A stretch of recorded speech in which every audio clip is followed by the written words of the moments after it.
Adampur airbase को खरोंच तक नहीं आई है, लेकिन पाकिस्तान का एयर चीफ खुलेआम कैसे झूठ बोल रहा था, सुनिए, देखिए। पाकिस्तानियों को शर्म आनी चाहिए, कैसी सेना है उनकी। So we had pinpointed S-400. As you can see, we knew that this is parked. It's cheeseboard radar and the other part of the radar, the other constituents of the whole S4 battery. Slide. These coordinates, go back. These coordinates were ortho-rectified by our space department, so that you have a very precise engagement. Whenever you are throwing and employing long range vectors, you really need very precise coordinates so that you don't miss. So S-400 was at Adampur was targeted like that. अब पाकिस्तान दुनिया को क्या मुंह दिखाएगा भाई? शाहिद अफरीदी जुट्ठे जो है वो नाचने लग जाए, पाकिस्तान का पीएम कहने लग जाए कि वाह वाह हम जीत गए, उससे नहीं ना होता है। आज दुनिया देख रही है। तुमने कहा कि भाई आदमपुर बेस हमने फोड़ दिया, ये क्या है? पाकिस्तान इसी झूठ और मक्कारी पर चल रहा है। पाकिस्तान के झूठ की पोल खोलने के लिए पीएम मोदी आदमपुर पहुंचे। आदमपुर एयरबेस में जब पीएम मोदी जवानों से मिल रहे थे तो सामने S-400 खड़ा दिख रहा था, जिसे तबाह करने का दावा पाकिस्तान कर रहा था। आदमपुर एयरबेस में पीएम मोदी का जाना पाकिस्तान के लिए इसलिए भी बड़ा मैसेज है क्योंकि आदमपुर एयरबेस ही है जहां से हर बार पाकिस्तान ठोका जाता है। आदमपुर एयरबेस भारत की सुरक्षा दीवार की तरह है और इसकी डिटेल आपको जाननी चाहिए, कितना महत्वपूर्ण एयरबेस है भारत का। आदमपुर एयरबेस भारत का दूसरा सबसे बड़ा सैन्य हवाई ठिकाना है। आदमपुर में एयरफोर्स की 47वीं स्क्वाड्रन तैनात है, जिसे ब्लैक आर्चर के नाम से जाना जाता है। इस स्क्वाड्रन की स्थापना 18 दिसंबर 1959 में हुई थी। ब्लैक आर्चर स्क्वाड्रन पूरी तरह MiG-29 के अपग्रेडेड वर्जन से लैस है। 1965 और 1971 की लड़ाई में इस स्क्वाड्रन ने पाकिस्तान में भारी तबाही मचाई थी। ब्लैक आर्चर स्क्वाड्रन के लोगों में एक शख्स धनुष पर जो है वो आप तीर चढ़ाए बैठा दिखता है, जिस पर से ये मैसेज दिया जाता है कि पाकिस्तान ने अगर कोई भी हिमाकत की तो ब्लैक आर्चर स्क्वाड्रन पाकिस्तान को छोड़ेगी नहीं। आदमपुर एयरबेस की लोकेशन भी बहुत इंपॉर्टेंट है। भारत के लिए आदमपुर एयरबेस बेहद स्ट्रैटेजिक लोकेशन है। आप देखिए मैप पर इसको, यहां से पाकिस्तान और चीन दोनों पर नजर रखी जा सकती है। आदमपुर एयरबेस पंजाब के जालंधर के पास है और यहां से पाकिस्तानी बॉर्डर मात्र 100 किलोमीटर दूर है। लाहौर तो डायरेक्ट टारगेट पर है भाई, देखिए ना वहां से लाहौर कितना पास है। यहां से मुल्तान, फैसलाबाद और इस्लामाबाद तक नजर रखी जा सकती है।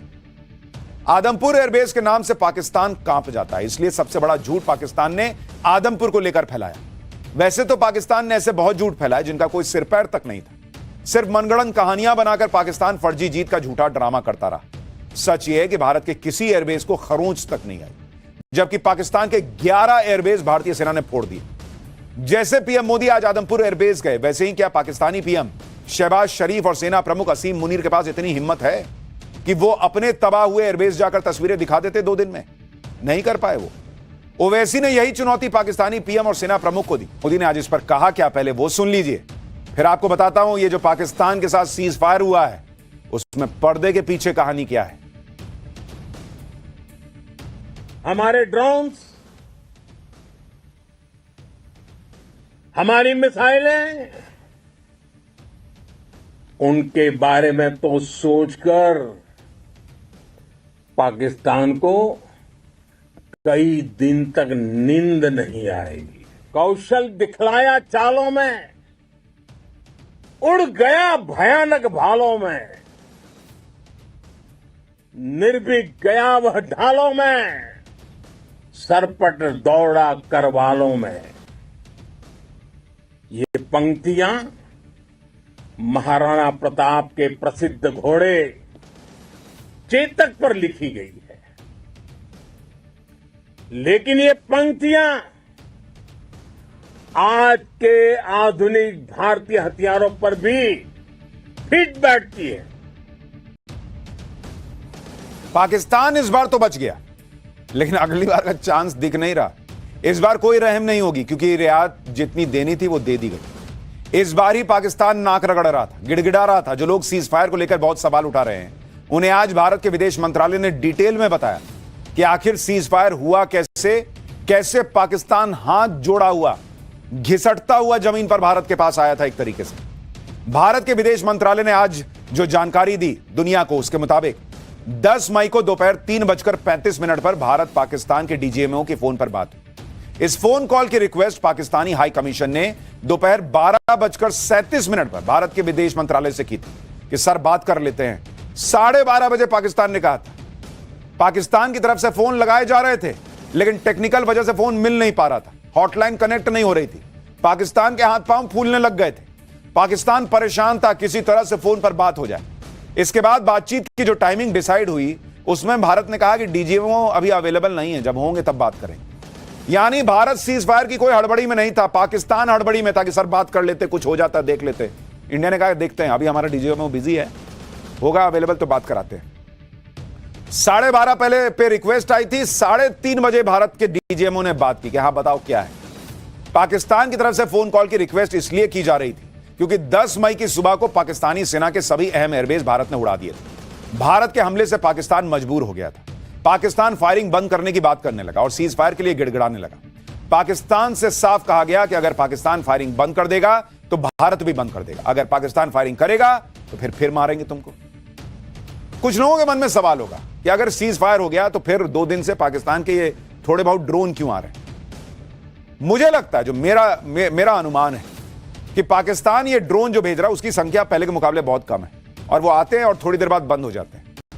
मुझे लगता है पाकिस्तान इतना घबराया हुआ है कि वो सर्वेलांस के लिए ड्रोन भेज रहा है कि एक बार जाके देख के तो आओ कि कहीं भारत मारने तो नहीं आ रहा है, कोई तैयारी तो नहीं किए बैठे। क्योंकि अगर पाकिस्तान को चुनौती देनी होती है सीज फायर, द्विपक्षीय तरीके से ही सुलझाया जाएगा।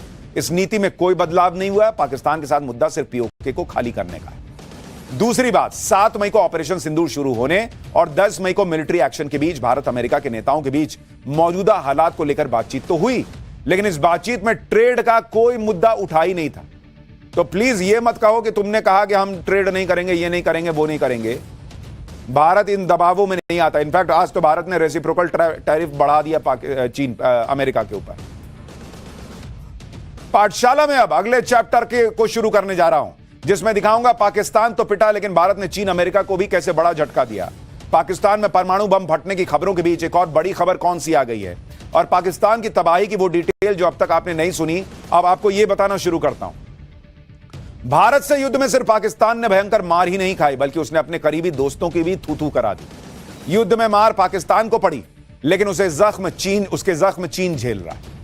जैसे वो 3 इडियट में नहीं था, सर बोल वो रहे हैं, शब्द मेरे हैं, वैसे ही चीन और पाकिस्तान का हाल था कि सर मार वो खा रहे हैं, लेकिन जख्म मेरे हैं। तुर्की भी झेल रहा है पाकिस्तान का ये पाप, और अमेरिका फंस गया सोलह। इसलिए दोस्ती ना सोच समझ के करनी चाहिए। पाकिस्तान की भयंकर पिटाई से सबसे ज्यादा दुख चीन को है। इसलिए नहीं कि उसके दोस्त को मार पड़ी है, चीन को कोई फर्क नहीं पड़ता, मारो इसको, बल्कि इसलिए कि उसके हथियारों की घटिया क्वालिटी पूरी दुनिया में भारत ने एक्सपोज कर दी। क्योंकि दुनिया ने सिर्फ पाकिस्तान को पिटते हुए, घुटनों पर आते हुए नहीं देखा, बल्कि दुनिया ने यह भी देख लिया कि कैसे भारत के हथियार चीन के हथियारों को धुआं कर रहे हैं।